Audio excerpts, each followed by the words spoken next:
Hello and welcome to Arnie's Short Stories. I hope you enjoy this story.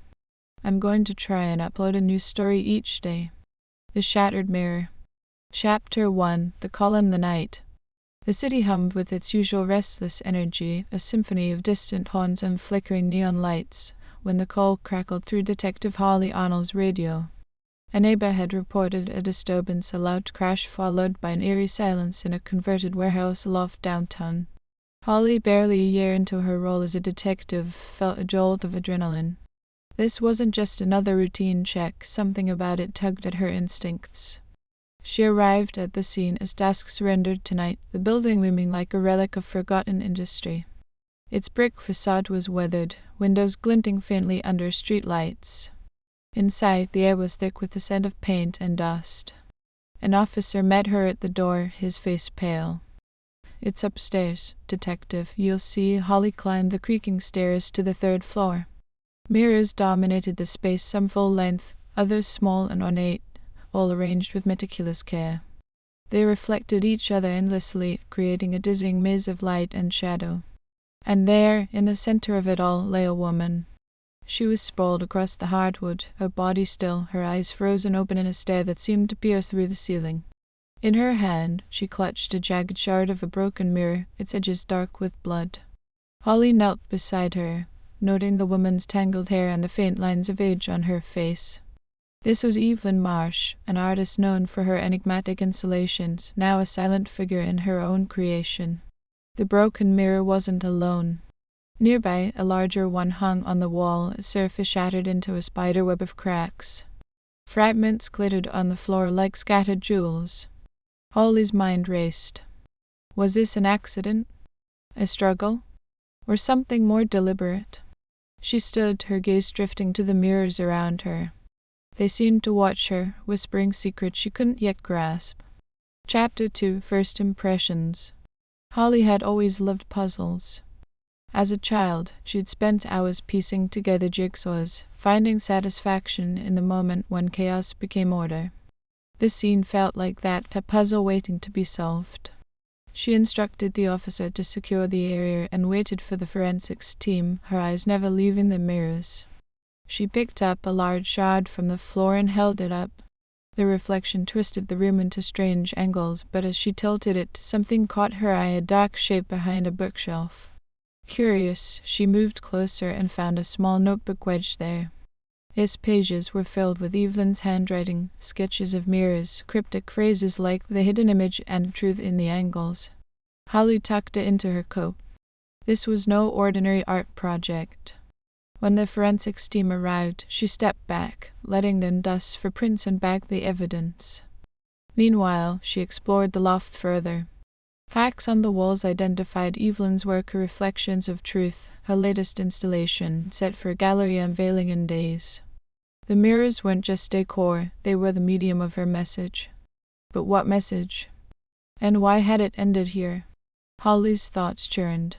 She was young, 28, with sharp eyes and a sharper mind, but she'd faced skepticism in the precinct. Too green, some said. Too soft. This case could change that. She needed to see what Evelyn had seen, to reflect the truth through those fragments. Chapter 3. The Mirror's Secret. Back at the scene after a restless night, Holly returned to the mirrors. The notebook nagged at her, its diagrams hinting at a purpose beyond art. She stood in the center of the room, surrounded by reflections, and tried to see what Evelyn had designed. The mirrors bounced light in a dance of infinite loops, but there had to be a focal point. She moved slowly, adjusting her position, peering into one mirror after another. Then, near the ceiling, a small, unassuming mirror caught her attention. Looking into it, she saw not just her own face, but the apartment's entrance, the door, the hallway beyond, clear as day. From where she stood, the door was out of sight, yet the mirrors acted like a clever optical trick, a periscope woven into the art. A chill crept up her spine. Evelyn could have seen anyone approaching without them knowing. Was she hiding something? Protecting herself? Holly glanced at the broken mirror on the wall. It had been part of this system, she was sure. If she could reconstruct its role, she might understand what happened. She gathered the larger shards and laid them on a table, piecing them together like a fractured window. Some edges fit, others didn't, but as she worked she noticed faint scratches on a few pieces. Under a magnifying glass, the marks formed a word, beware. Holly's breath caught. A warning etched in desperation. But beware of what? Chapter 4, Shadows of Suspects. The word beware echoed in Holly's mind as she began her interviews.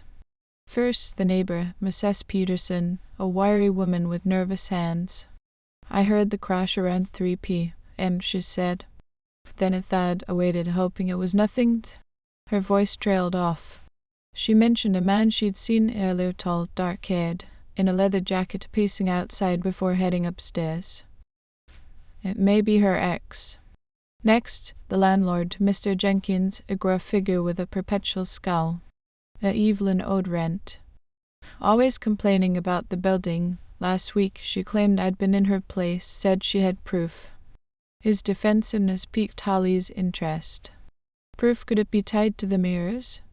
Then there was Mark Thompson, Evelyn's ex-husband. Holly found him in his garage, all stained hands, working on a motorcycle. He was tall, dark-haired, matching Mrs. Peterson's description. I saw her that morning. The divorce stuff, paperwork, left by noon. His alibi sounded solid, but his eyes darted too much for Holly's liking. She also tracked down Dr. Laura Simmons, Evelyn's therapist. She was anxious, the doctor said. Personal struggles. Holly left with more questions than answers. Chapter 5, Reflections deepen. Back at the station, Holly pored over the evidence. Fingerprints on the shards were Evelyn's, and there was no forced entry suggesting the killer was known to her. The notebook offered clues, but no clarity. One sketch showed a reflection path ending at a box labeled The Secret. Holly needed to find it. She returned to the loft, following the diagram. Standing where Evelyn might have, she traced the mirror's gaze to a wall behind a canvas. Moving it revealed a safe. A locksmith cracked it open, unveiling letters and photos, threats from Mark about hidden assets, images of him with shady figures. Motive, perhaps, but his alibi held mostly. Holly called his workplace. His boss confirmed he'd been there, but a coworker hesitated. He stepped out for an hour. That hour overlapped with the murder window. Mark's story was fraying. Then came a twist from the lab. The blood on the shard wasn't just Evelyn's. A second type hinted at a struggle. Holly tested Mark's blood, no match. She frowned. Another player. Chapter 6, The Crack Widens. Mr. Jenkins' cut hand nodded her. She brought him in, noting his unease.